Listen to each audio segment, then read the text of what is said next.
All right, back today with eBay tip number 4.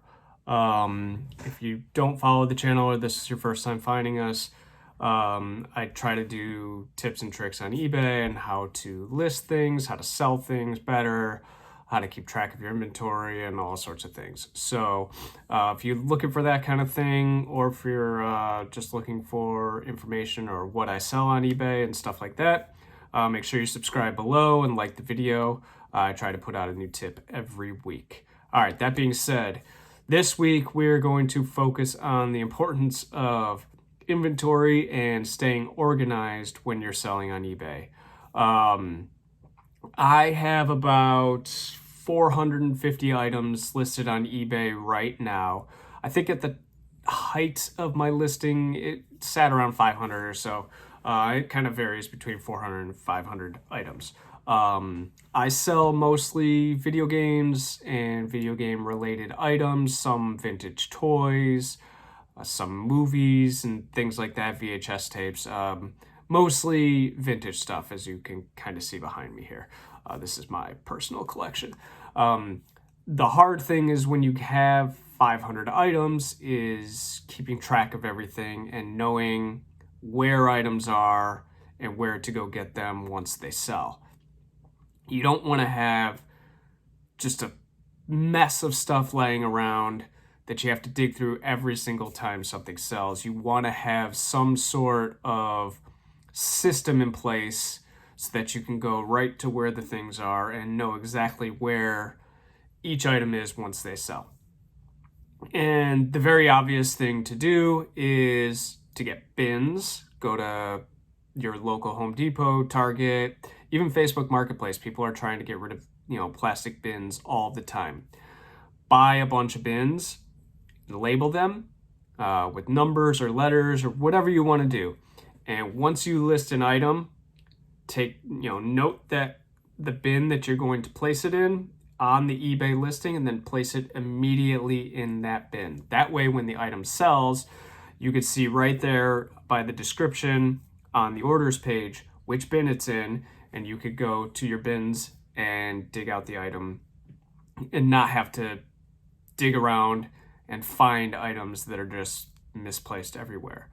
I bring up this tip today because for the first time ever, I can't find an item I sold.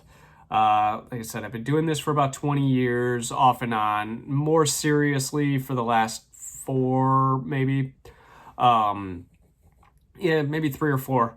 But I have never had an instance where someone buys an item off me on my eBay store. It's marked as which bin it's in, but the item is not in that bin. And I ran into that situation yesterday. I sold a copy of Lego Batman 3 Beyond Gotham for the Xbox 360.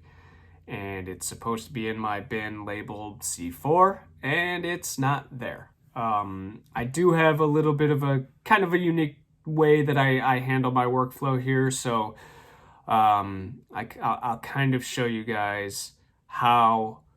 I'll just run through the entire process of what happens after I list an item and how I get it set into my bins. So let's take a look here. So don't mind the messy basement area here by my desk, but typically I have a bunch of stuff that I'm getting ready to list or test or whatever here next to my desk in the basement. Once it's listed, like here, I've listed these 3 games for the day. 13 for GameCube and some Dreamcast games. These all go in bin C4. So before I take them to the actual bins, they go in here. So I have a bin here, which is C4, C3, and C2. C1 stuff is usually relegated for bigger things. I have pre-packaged consoles that I've already packaged up here, and so they sit here, and you can see I kind of have, this is a Wii, so it's Wii 03, this is a PS1, a GameCube, a Nintendo 64, and a Sega Genesis Model 2. But, so what I do is after I list items, they go into these temporary bins. So like obviously C4 is pretty full here. with stuff. So once a bin gets full, then I take the whole bin and I go upstairs to the storage area that we have in our room, which I will show you now. So we have this little storage area in my daughter's room, and this is where I keep all of my eBay stuff. It obviously has access to the attic, and we use it for more than just eBay stuff, but as you can see, the majority of it is my eBay stuff. All of this stuff in front of me is stuff that has to be listed. It's not listed yet. There's actually more bins stacked up down here and all that. But then you come over here and I have shelves of bins. So you see C1, C2, C3, C4, C5, some pops that wouldn't fit in a bin. This is stuff that's going to be listed next. But what I do is after an item has been listed, I make sure to mark it, and then I put it in the bins downstairs, and once those bins are full, they come up here, and I put them into these bins here. And this is everything that's on eBay that is listed in my C3 bin, so I can easily go in and grab the stuff, and I know where everything is. These bins are a little more expensive. I think they're from Menards, but I got the ones with the moisture barrier here so that when I seal them completely, sometimes this little area in the house gets a little, not damp, but humid in the summer. So I want to make sure that all of the stuff is protected from any dampness that might get in there. So this is my current setup. Like I said, I don't have as big of a setup as a lot of eBayers do, or people that do this full time. I only do it part time. So I have 5 main bins, and then the consoles get packed up into their own boxes as soon as they get listed.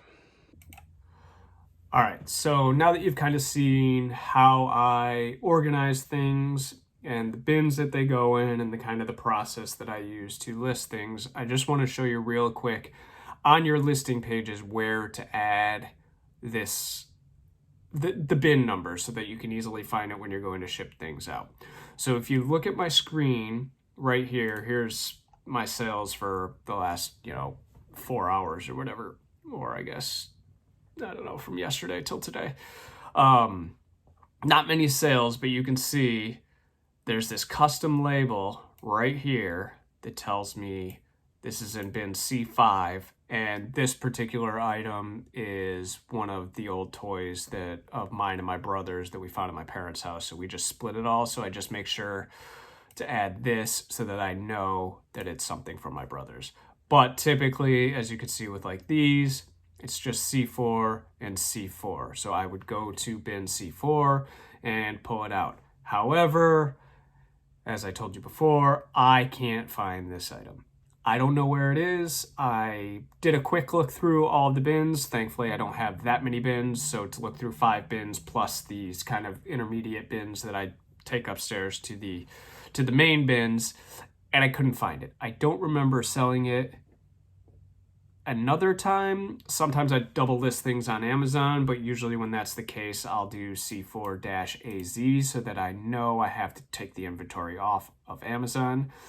But I've checked my Amazon sales over the last year, even last year, and I never sold this game. It's never even been listed on Amazon. I checked all of my eBay sales from the past 2 years, and I have not sold this game. So it's here somewhere. I just have to find it. So that is one of my goals today. I already reached out to the customer to tell them that I'm having this issue and I apologize. And if they wanted to cancel it, they could, I could cancel the order for them and they could try and find it elsewhere. But they were nice enough and said, hey, we'll wait around and see if you can find it.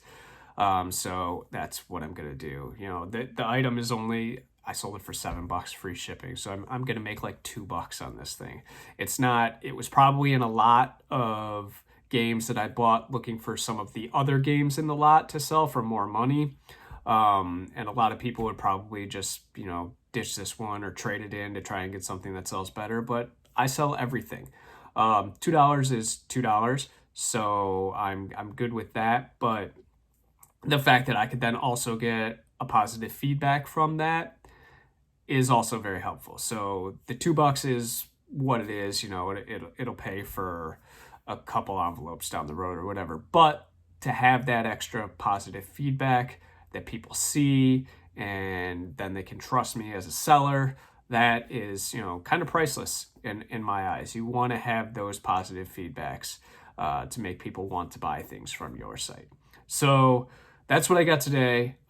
Make sure, even if you're just starting out on eBay and you don't have a ton of items, kind of get together some sort of inventory process, some sort of way to keep track of all of this stuff.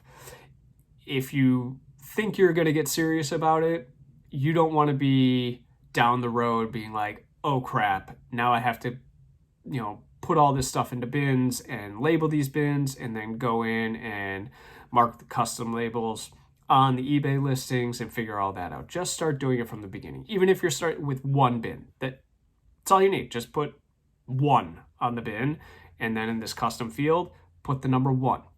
It won't take you any extra time. You'll be organized. It'll be easy when you go to get the items out. And then if you start listing more items and that bin fills up, get another bin, label it 2. And then every item from then on, just mark as 2. That being said, let me show you real quick how to actually put this label on your eBay listings. So let's just say I'm going to sell a Nintendo Wii. So whatever it is, it doesn't matter. I'm not going to sell this. So you'll fill in all of this, your image, your description, everything. Don't do, subtitle. This custom SKU label right here. This is where you're going to want to put the invoice or the inventory number, your box label. So if you have it labeled 1, just put a 1. That's it. In my case, I use letters and numbers, so I would do that, and that's it. Finish off your listing and add it to your store, and the next time it sells, it will appear in that little area I showed you under the order. That's it. That's all it is to it. And the best part is customers never see that field. They never see the custom label. I know some people have gone in and put, this at the back of their description, which doesn't make any sense to me, because why would you take away characters from the description when and have people in public see those random numbers that don't mean anything to them, when you could just put it in the custom label section and then be able to see that when the orders come through. So that's my tip for this week. Make sure you are organized right out of the gate, and make sure you stick with it. Because like I said, I lost an item today and now I have to dig through all of my boxes to try and find it. And if not, either offer that woman a refund, or the way I work is I try to be very reasonable to everybody. So I might actually just buy another copy of the game on eBay and ship it to her and be done with it. But I am going to go through all of my items and see if I can find it first. So that's what we got for this week. If you have any questions about eBay selling, about managing your inventory, keeping organized, any of that kind of stuff, leave me a comment below. If you're looking for more tips and tricks on eBay, or just want to kind of get an insight as to how I sell and what I sell, make sure you subscribe to the channel. I also do crypto videos and some AI videos and things like that. But it's mainly just kind of to showcase how I make money in different areas outside of my full-time job. So yeah, that's it for this week, and hopefully we'll see you guys next week.